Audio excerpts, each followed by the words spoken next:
So Guardian Peak Cabernet. It's called the Lapa. I think if I've got my also right, that means lie down, or place to lie, or place to sleep. This is the 2009. It's wine spectator, 92 points. It's made by Yanni Engelbrecht, who owns Rest in Freda, which is a very high-profile winery, probably most famous for its Shiraz or Shiraz Cab blends. And they're very much in a classic style. Many people say that Guardian is more of an expression of him leaving the wine to develop on their own, as opposed to Rest in Freda, which might be made to a certain objective. These wines are far more a function of their environments. That's what many people say. Let's take a look. This is a Cabernet.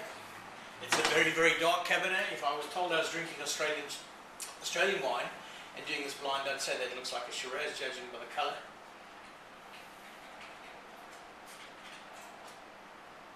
So, crushed rocks, white pepper tannins, not black. I get the feeling that there's some style in this wine, but it's going to be big. Bruised fruit, bruised raspberries, bruised plums. And somewhere in there, a kind of not cedar, a kind of other wood smoke, maybe eucalypt wood smoke. Definitely it's young. I'd give this wine probably about an hour if you're letting it sit around to get the most out of it, but time is money. We'll jump right in. Yeah, even just a couple of twirls of the glass is showing a lot more of the fruit, a lot less of that graphite. And the tannins are not as overt.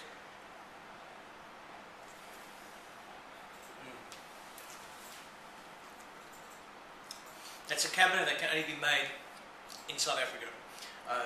It's very much a function of its place. Its smoky element is not a bad one, but it's a common theme that flies all the way through the wine. I think the top marks for me in this wine, aside from the fruit, is the texture. There's a dense, luscious kind of texture in the wine, but at the same time it's not flabby. The length is good. The alcohol is not overt. I'm not sure what it is, and I don't have my glasses, I'm going blind, I can't read it, but all I can say is you're not picking up a lot of alcohol. So that balance, or that fusion between the fruit and the oak, is not tainted by anything else. It's a good wine. It's a wine which I'd see at its zenith in 2 to 3 years, so 2015, 2016 at its best. Happy to open that now. So yeah, happy to do that. That's $45. Cheers.